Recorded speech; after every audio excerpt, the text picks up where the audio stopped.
welcome back to my channel Gitanjali Storytelling Time in Manipuri. Ngasi su wari anong puraga lae. Ngasi gi wari sidi forest khoi gi camping gumba chatpada khoi gi unexplained oiba kano experience thengna bagi wari ni wari singse khoi ju camping yam toin chatpanina ai yamna adu interested oibagi sigumba wari se yam pamjai adu wari se national moigi moi aina mamagi da haigibdo US ki khoi gi national park forest sing se khoi gi yamna there's like lot of weird things happen in this place hari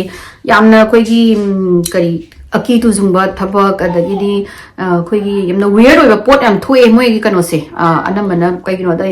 mountain se kuchao ne kar sam chawe chawduna khaidi kari lege kai no khangdabagi ado wari se haurage ahambagi wari se 2013 gi summer da thokpa wari ni sida koi gi nupi macha leshabi macha koi gi kati na adoga mai gi mapaga camping chatpa moi gi favorite camp pham ni kano da Sierra Nevada kano gi mountain range na ama lei aduda khoi gi Nevada je khoi gi Vegas ka leiba adugi mapham adugi state ni aduda moi se dogi mountain range ta moi gi favorite camping area oiba aduda chatle moi chatlaga numit se anamana camping to busimi singje loina mag advance booking to we haidi loina mag reserve to raga chatnai adu moi se asigi gaidi ngasi moina laiba numit se dadi moi se reserve to hodo bida yengura se na haidi la kansida moi ngai campground laiba singse fully pack oraga lerame adagi koi gi gari tare gari khambam gi jaga bo yam wana phangmadagi moina haije as koi jigi kano taw musu phadongni reserve tor musu phadongni akam du hujiti am talem dong mandre adu yongas law daw yongor se hangur law na moi gi janga sai moi front deck sida hangbasida moina haije oh yo lucky cam amma khapti lei na har mana campground am khapti lei but hojiki mafam je khoi gi hiking tawbam gi chapam de su yam lapa de gi di swimming tawbam fishing tawbam mafam de gi su yam lapa oiba mafam da leiba camp site oiba hojiki je khoi gi yam na khoi gi privacy pamba mi gi di yam na khoi gi adugumba gi di yam na pamjaba mafam oigani ban moina dum chatpani na moina sungai lening da ba camp site se oiba de gi mana kai dawege beggars cannot be choosers like haina later di upai like na hojiki da lai rage na kai gina da moi camping to gena la abani na mafam da changa je kasu kai de haidi moi mapa se khoi gi thanya khoi gi wilderness ki guide gumba oiramba dagi di khoi gi outdoors person oiba khoi gi kai tare jungle nungal gi matang ne yamna khangba khotba oibani na kati du zu mapa ga chamina bani na like my haise baba ga chapina na he is such a good khoi gi wilderness da laiba ngamba mi ni na kasu kai di la pa zu ji ki seclude orazu leira se na mai ni hainare ga moi ni se kan tore hojiki mafam sida chatlaga hojiki mafam sida laiba se moi gi camping site se khoi gi tent family ani tent ani khan ba yai bako aduda moi picnic table am layani adagi di fire pit am layani aduga moi tent se khan ba sida moina porai ba tent se moi di backpack to khoi backpacker gi type ta tent to por pani ba ada ba hojagi tent se moi se ma gi sai gi kati gi kano je tent se ga mapa se je khara pik pa oiba haidi khoi gi summer matam ni na moi su tent to macha ma hek par lak pa da khoi gi mi pulak manung da tent to zip to ga tum ba je chan ba tent to oiram dra ba mana pack to rai se khoi gi mana makhong sang to ga tum ning adi khoi gi zip khoi gi sai zipper se hang to ga makhong je khoi gi ke pet tent to da gi thang to ga tum doi ne ba adu moi se calendar du gum do season ai kai gi no da sa bani na khoi gi loina ma phunjan ba do adu do moi da phulle kholi no ngai de na da gi kati gi ten si ju kanu yaw de ba thongnau yaw da bani na adu mai na hang to tum du na pharani haina kai no moi di yam toina chatpa de like experience khoi camper hai ta ne ko adu gum ba oi ba adagi moi se nongdang gi numit sida moi se noi thong dana khotna moi gi can beans kari krak sau dan cha dana khotna tawra nongdang sidi kai mok taw da bida moi si tum gre aduga next day se nongale hawala moi hiking tawre swimming tawre ma pam sa je adagi di halak ko se da moi se exhausted ore yam ware ba wa ba dagi di moi se kaino ma na hawraga moi gi mafam da hawraga moi gi cooler nungler ga loi pore ni ko haidi moi gi processed meat food nung thonga pore ko sing do kano to chana bani na cooler da ga hapsal ma ga moi se tum ma je na change चंगगा मतमसे खोगी थासु खोगी full moon ओइदबगी खोगी कयता थासी मतमगी ओइबगी खोई ngसाigi मोइगी ना मोइगे camp की light से थांद्रगदी पुंगमम दोइनेबा पूरा pitch black ओइदोइनेबा अदगी Moina ngसाigi मोइसे वाबदगी तो Hayeng नुंगालगा अमुसु hiking मफम अममुक तौदोइनिना तुमसेना मोइसे फबुंगदा चंगे चंगागा मोइसे तुmme Katie दोदी ngसाigi कनुदो मखोंदो थांगतोगा हाइदी माइदी फैजुपसु साबनिना just मचा फी अमा फैजुप मचामना मसादो खुमजलगा मासे तुमगरे मपादुसु तुमगरे मपासना खितंग अमु मंगोंदगी खितंग नकंद लैदोइनि याम नकनना बुदि लैद्रे मोयनी की गेम तो अदा कनुदो टेन से अदबा पुंग अहुमगा तारपा साइसिदा फुट स्टेप अमा तारिबा खोंग खोगी चटपगी मखोन अमा तारेबा केटीज मेकअप थोलपसिदा अदा माना खालिना मै मपादो डायबिटीज नाबनिना याम तोय तोयना वॉशरूम चंगेबा अजिकी कैंप मफम से हाइना कैंपिंग तौबा मोय साइगी यूएस कैंपिंग तौबा मफम से इरुजबम थंबी वॉशरूम याम फजा फजाना थंबी को कोन फेंगनबा अदगिदी इसिंग खोगी तोटी खोगी कयता थाइना तोटी हेता टैप मैम थम्मी कैंपिंग मफम से अदा माई दो हजिकी माना लेरिबा मफम से तैबदी लापेबा मोय वॉशरूम करी क्राक तो लापे अदा माना खालिना माई मपादो वॉशरूम चंगबगी लाकपो ओरंगनीना अदुदगी लाकपो ओरंगनीना खले अदो मागी वॉशरूम सिना केटी की येट लोम द लेदुने बा चलगा अदुगा हुजिकी मखोन ताराइसिना मोय हुजिकी वुडेड ओइबा उयाम होबा मफम सोमना कनगी खोंगी मखोन से तारक तुइने बा अदा माना खलीजे कहिनुने होय बाबादो वॉशरूम चंगगा माजे असुमना कंदे लाइसे कहिनो माबी मेबी मम्बदुदा मादो हरी कनो जंगल मनुंग चंगगा वॉशरूम तौरुबा ओरंबे याय हाइना हायरगा मासे खंदरगा लेरिंगाइसिदा जिकी मखोंजे dung dung dung dung dung dung dung makong footstep se makong dung dung sum lakpasida magi mai wakhanda magi mapagi ten sida changhaga zipper lonjhangi bagi makon je ma tagani na khanjabani ba madi odoragadi ma se mapani na khangdoine ba magi mapadugi zip mai ten ta changdabagi mahuta dung dung dung laaga katina tummi ba ten se kida sap lep khreba lekhudagi katis mai swai lawai ma se mihun lepaga nupan hajai nupa gi makhoni ko duga sor holan bagi makhon se tare ma holaga mana ten se da swaina lukthara aga yeng se da ten se mai gi mamai shape se taraga sor je ana hondara pane ba adagi keti je just lawar ma je swai lawar ma je kainu ne na adu ma je mihun je ma je masaga se ni ki mandana ma je kainu je ki do bona aduga mu maninga mu hangare hojiki kano se mi se aduga footstep se mu tok tok tok lakpa horaba ada mana khali je ai di ngasi lore dana ai gi ten ji gi zip su hang to ga makhong su thang to la ri ne ada ma je makhong jam ching chang ni da mana khali je ai je ki bana ma se makhong ching chang mangam dare aduga hojiki nupa se Katie ten से कुरो कोई तुक तुक तुक तुक सुम मखों my foot step से दुम चले चटपसिदा माना साइगी चटपसिदा नॉइस याम थोकपसिदा माना मतंग जाने के मखों से चलो चिंगसलगा मा मखों से स्वाइन कोनसलगा माई कनो तो फजुप तो स्वाइन तौरगा लेरगा मा से ममी चुक चट मा से उछलगा लेरिंगाइ सिदा माना हाइ से आइगी से टेन से हांगतोकपनि न टेन कि मुनों से यंगक्तबा न मा से मनोंदगी मासे लाइगे से खोइरबा साचे नेक पनादि लोयरबा हमरा आई जे कनो से टेन से दि मासे चंगक्तबा कई मासे लिंग मंगमद्रेबा अदोगा मागी बॉडी की इंस्टिंक्ट ना हाइ से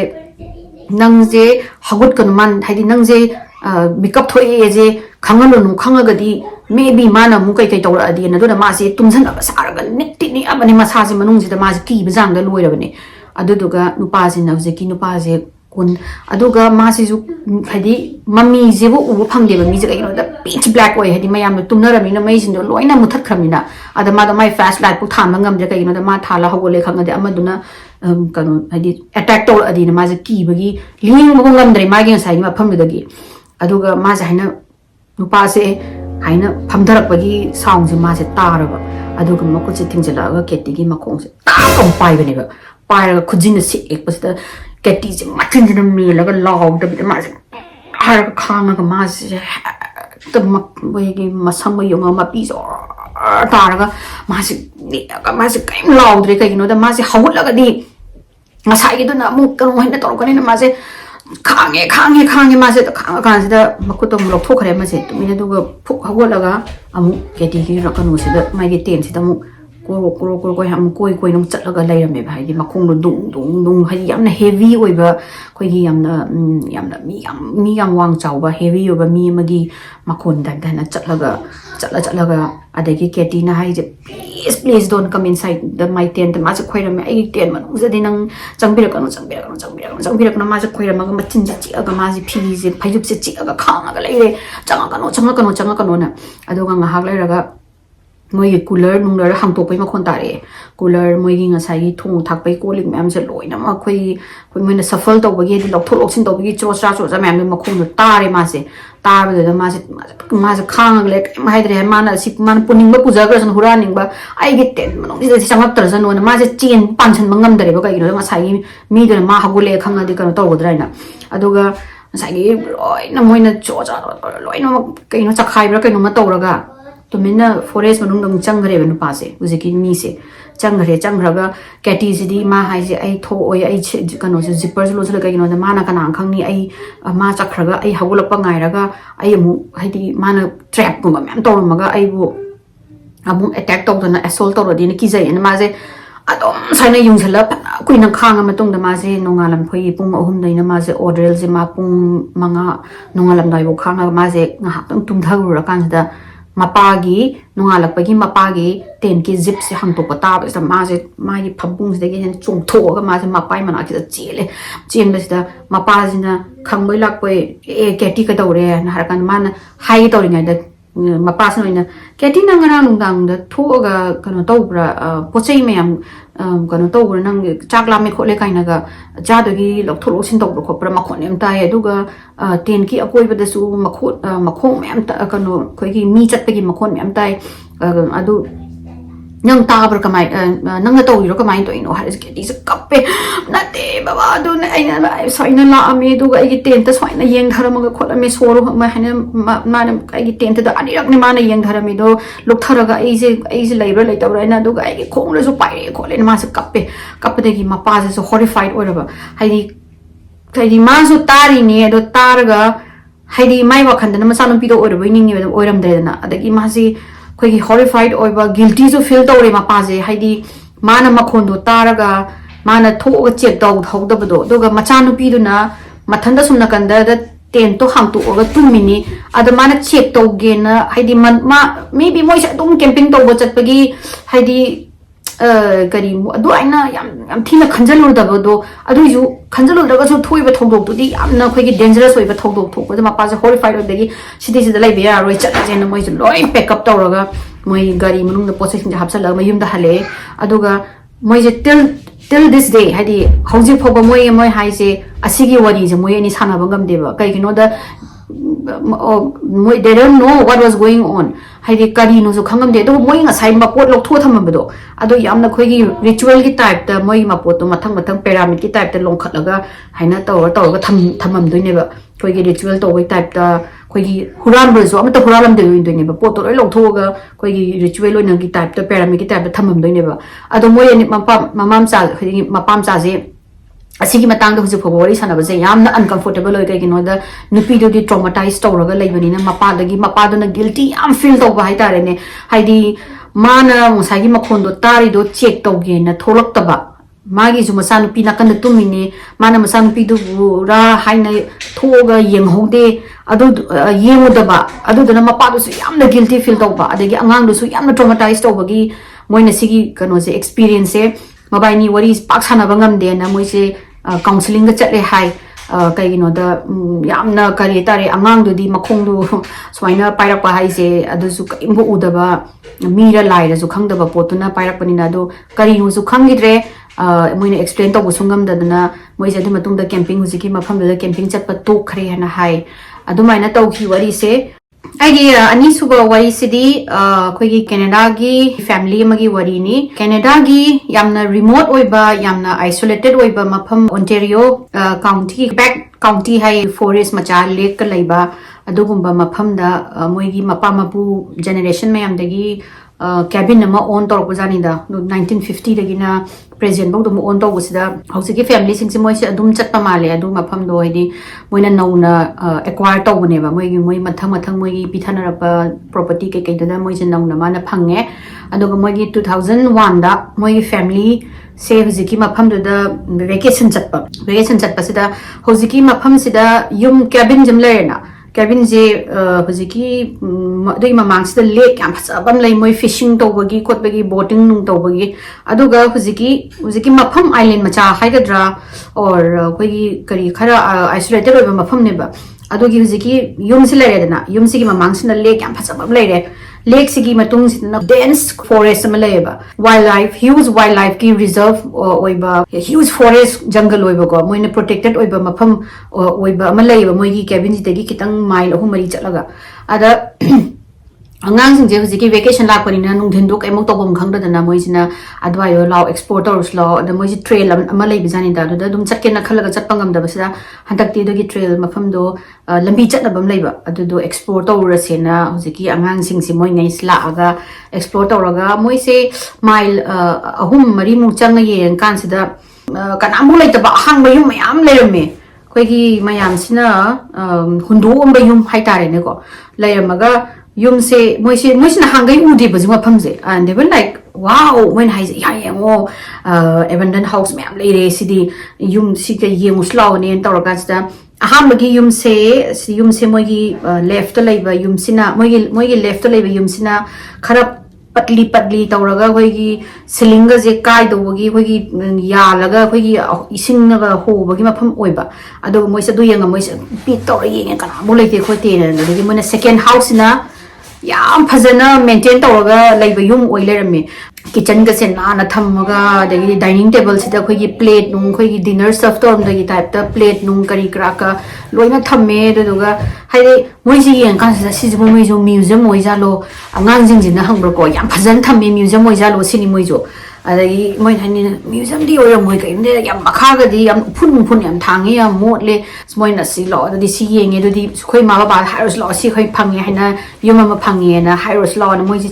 chela ga minus ma pa si da tamme sumaina yum hang bale hawi khole yum humari hang bale hawi khole adu do smain amadi yum amadu di pung pat le khole amadu di yam phajana yam khoi gi pot atang ba kai keno man ba mayam le hawi kai mo machi len dana kai mo kai dana yam na le hawi na tammadagi mapa sem excited oiba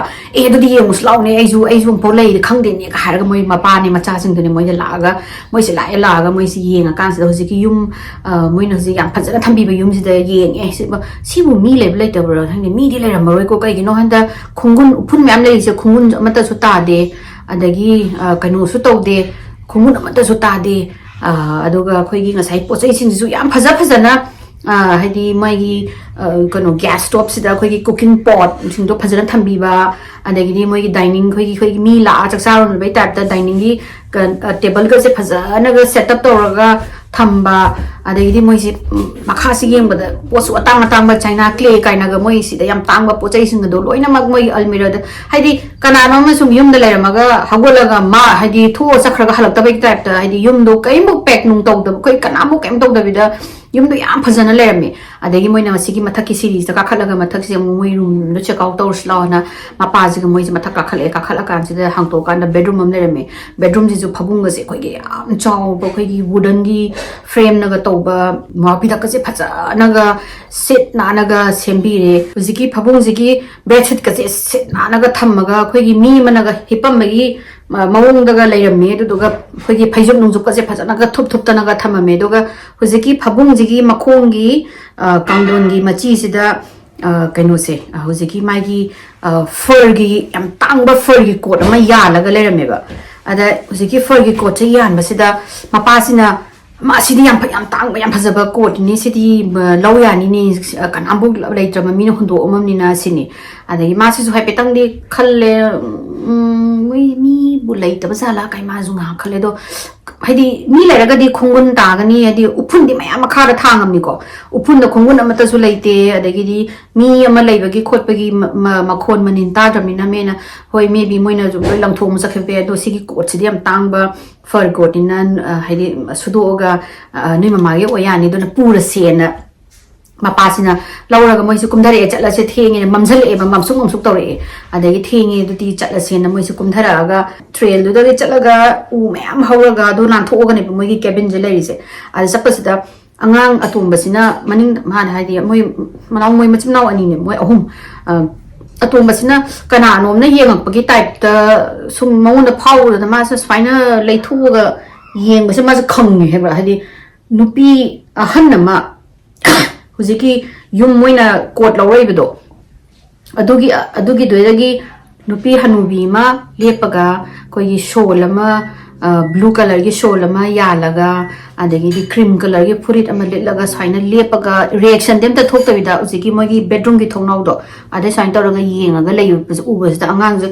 haina makhon thokna haina khangbajani da khangbajida mapa ma degi machinaw sun on thora kaidora gi kan da makut mana hin thin bajani makut to thin bajida moi je yen kan jida nupi do lep ma degi mapa se hap mem nungai tre ma aina so is asi nupi si degi ko chu hurala la amale